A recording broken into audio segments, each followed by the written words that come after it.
Welcome to InvestEd. Welcome sa InvestEd. So yung company na re-reviewin natin ay ang company Robinsons Land Corporations. Okay? So yung focus lang natin dito ay ang third quarter earnings lang ng company.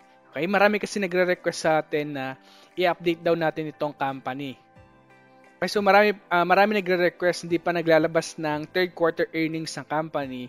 So marami na talaga nagre-request na bigyan daw natin ng update itong company na to, no? So, okay guys, so ito na yung hiling nyo na i-update itong company.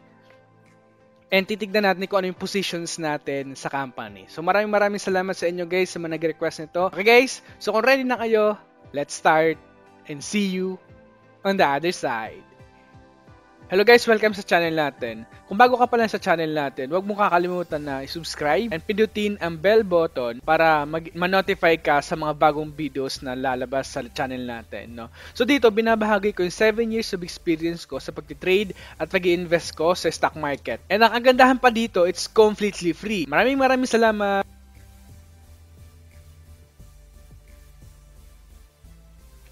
Okay guys, so welcome sa market performance ni RLC, no? So this is the 1-year chart ng company. So nakikita natin dito yung 1-year high ng company ay nasa around 30 and yung 1-year low ng company nakuha nila during the peak of pandemic na nasa 12, no? And now nagtitrade na lang ang company sa 15.50 pesos per share. So kung nakikita natin dito, no, during the peak of pandemic talaga nag-massive drop down also yung company. And naglalaro na lang sila dito sa 15.50, no? And this is the third quarter revenue actual versus forecast ng mga analyst. So yung analyst forecasted sa kanilang revenue ay nasa 6.4 billion pesos revenue in third quarter. But yung actual na produce ng company ay nasa 4.58 billion pesos revenue. So nakikita natin dito, so nasa below estimate yung actual ng company, no, compare sa forecasted ng mga analyst. Okay, while comparing the earnings per share actual versus forecast, so yung forecast also ng mga analyst ay nasa 0.48 earnings per share and yung actual ng company ay nasa 0.14 lang. Nakikita also natin dito na below estimate yung actual ng company compare sa forecast ng mga analyst. Okay, this is the net income ng company na quarterly basis. So nakikita natin dito in third quarter meron silang 717 million pesos compared sa second quarter of 2020 na nasa 520 million pesos, and comparing to the first quarter of 2020 na nasa 3.2 billion pesos and now nasa 717 million na lang, no? So nakikita natin dito yung difference na kanilang earnings. While comparing to the same quarter last year, nakikita natin na meron silang 2.3 billion pesos net income and now nasa 717 million pesos net income na lang sila.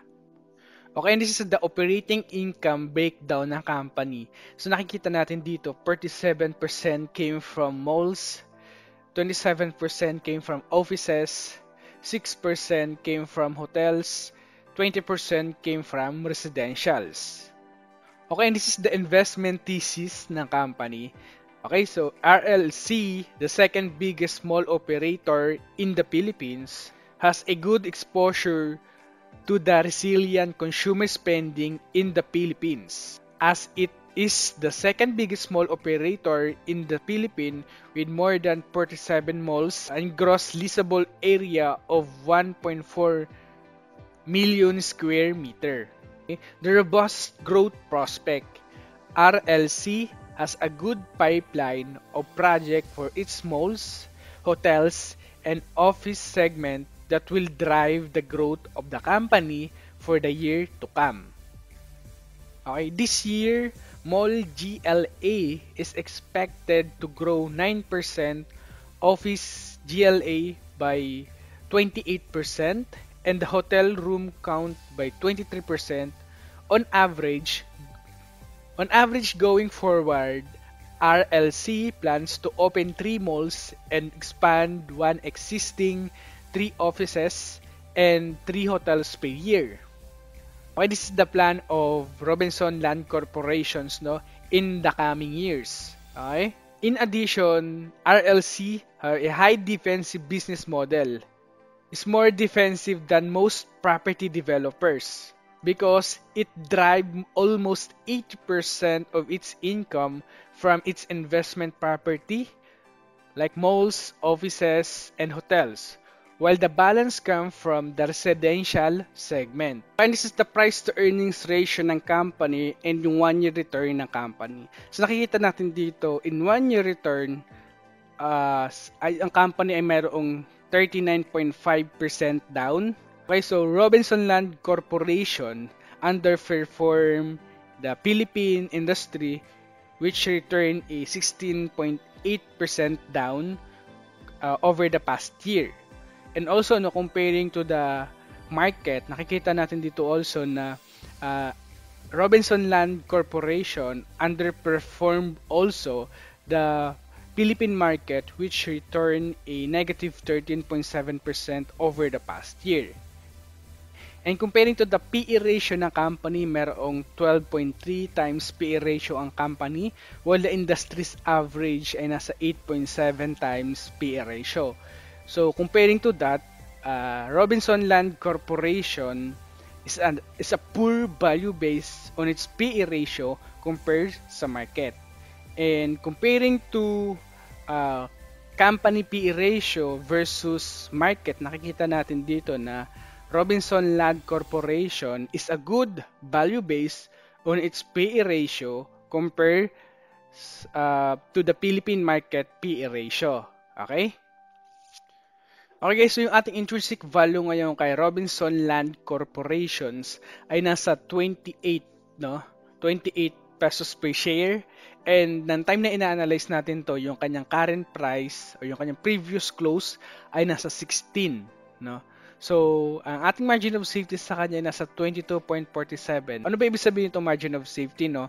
Sa mga hindi pa nakakaalam. So, yung meaning nitong margin of safety, ito yung buffer natin sa intrinsic value para makabili tayo ng sale sa company.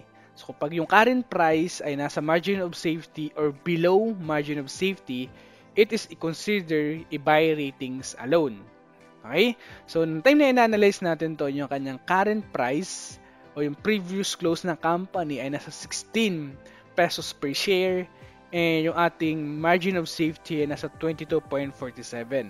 So, below margin of safety yung price ng company. So, mayroon tayong upside potential na 76% kapag na-reach niya yung ating intrinsic value na 28 pesos per share. And yung ating rating sa kanya ay nasa buy. Okay? Okay guys, so yung screener na to, no, ibibigay ko ito sa inyo ng libre kapag tapos na natin tong gawin. Okay? Okay, this is the intrinsic value comparison. Nakikita natin dito yung sa atin, ang ating intrinsic value ay nasa 28 pesos per share and meron tayong upside potential na 76% while yung ratings natin sa kanya ay nasa buy. In terms of kay COL naman, yung kanyang intrinsic value ay nasa 19 pesos per share and upside potential na 19% and ratings na buy also. So pagdating kay BPI trade naman, ng time kasi na ina-analyze natin to, okay, mukhang nag-a-update ata sila kaya hindi natin nakuha yung kanyang intrinsic value, no. So hindi tayo maka-access sa brokerage natin kay BPI trade kaya hindi mo natin nilagyan si BPIs. Okay, this is the intrinsic value comparison, no. So guys, hanggang dito na lang muna yung ating pagre-review at pag-analyze sa company na to, no. So sa mga nag-request nito, maraming salamat sa inyo and as always, invest wisely and see you on the other side.